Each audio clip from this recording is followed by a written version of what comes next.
एक मोर बनने के लिए 10,000 वर्षों की सेवा करनी पड़ी। एक नदी जमुना बनने के लिए जमुना को 60,000 वर्षों तक तपस्या करनी पड़ी।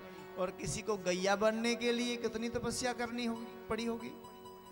ग्वाल बनने के लिए, सखा बनने के लिए, गोपी बनने के लिए कितने वर्षों तक तपस्या करनी पड़ी, ये हम अनुमान नहीं कर सकते। क्या विचित्रता है इसमें। हम तो भगवान के एक झलक पाना चाहते हैं, कभी ऐसा अवसर नहीं मिला। जो भगवान के संग ही रहते उन्होंने कितनी बड़ी तपस्याएं की होंगी, अनुभव भी नहीं कर सकते। आज भगवान महाराज की तैयारी में हैं कि अब गोपियों को मुझे और दुखी नहीं होने देना है। तब महाराज का पूरे संसार में ये प्रचार हो चुका था, अनाउंसमेंट हो चुकी थी, प्रसार हो गया था। तब पूरे संसार की गोपिकाएं जितनी भी थी इकट्ठी होने लगी। मराठवाड़ा से भी गई मराठी, महाराष्ट्र से भी गई गोपिकाएं, गुजरात से गुजरात ने, जम्मू कश्मीर से कश्मीर ना, हिमाचलियन, उत्तरांचल की, मध्य प्रदेश की, बंगाल की बंगालन, पूरे संसार भर से गोपिकाएं इकट्ठी होने लगी।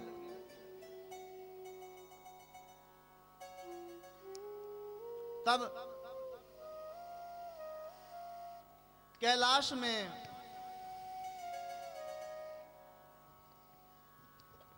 मां पार्वती को भी पता चला।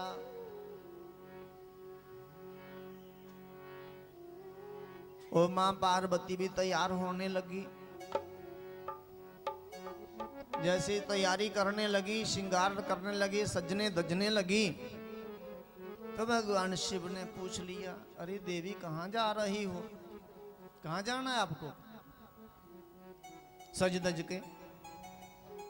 तो माता ने कहा, पार्वती ने, आपको पता नहीं आज शरद पूर्णिमा है।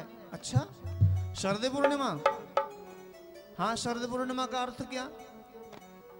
अरे भगवान आज शरद पूर्णिमा है, आज महारास होनी है ब्रिज में, वहां जा रही हूं मैं। तो शिव ने कहा मैं भी चलूंगा। पार्वती माता ने कहा अब कैसे जा सकते हो, आप नहीं जा सकते। ब्रिज में कोई पुरुष प्रवेश नहीं कर सकता, ब्रिज में कोई पुरुष नहीं जा सकता, उस रास में कोई पुरुष नहीं जा सकता। कौन जाएगा, जो गोपी होगी। गो का अर्थ क्या होता है, इंद्रियां, गो का अर्थ इंद्रियां, पी का अर्थ होता है वश करना। जो अपने इंद्रियों को वश कर ले, अपनी इंद्रियों को वशीभूत कर ले, उसको बोलते गोपी। जितेंद्रिय पुरुष, जितेंद्रिय पुरुष को गोपी कहते हैं। गोपी किसी नारी का नाम नहीं है, गोपी किसी नारी को नहीं कहते। पूरे ब्रिज में यदि कोई पुरुष है तो एक ही पुरुष है, जुग पुरुष, आदि पुरुष, महापुरुष, सत्य पुरुष भगवान श्री कृष्ण। और उनके सिवाय और कोई दूसरा पुरुष नहीं है ब्रिज में। और जो ब्रिज में जाकर मन में ये धारणा रखता है कि मैं पुरुष हूं, वे अपराधी है, उसको भगवान का दर्शन नहीं होता। ब्रिज में जाकर एक भाव रखना होता है कि मैं गोपी हूं। गोपी का अर्थ ये नहीं कि मैं नारी हूं, नारी भी मानेगा कोई तो वे भी अपराधी है। ब्रिज में जाकर ये नहीं मानना मैं पुरुष हूं या मैं स्त्री हूं। ब्रिज में ये नहीं कहना है कि मैं बड़ा हूं, मैं छोटा हूं, मैं अमीर हूं, मैं गरीब हूं, मैं बुद्धिमान हूं, मैं बुद्धिहीन हूं, मैं बलवान हूं, धनवान हूं, दुर्बल हूं, कमजोर हूं, धनहीन हूं। समस्त मैं ब्राह्मण हूँ, मैं क्षत्रिय हूँ, मैं वैश्य हूँ, मैं शूद्र हूँ, मैं ब्रह्मचारी हूँ, गृहस्थ हूँ, वानप्रस्थ हूँ, मैं सन्यासी हूँ, अत्यंच हूँ, मैं चंडाल हूँ। सभी इन भावनाओं का त्याग करके केवल एक भाव बनाना होगा, मैं भगवान का, भगवान मेरे, ठाकुर हमारे, रमन बिहारी, हम हैं रमन बिहारी के। मैं भगवान का और भगवान मेरे, ये भाव और पक्का दृढ़ भाव, इसको बोलते गोपी। गोपी का अर्थ क्या है?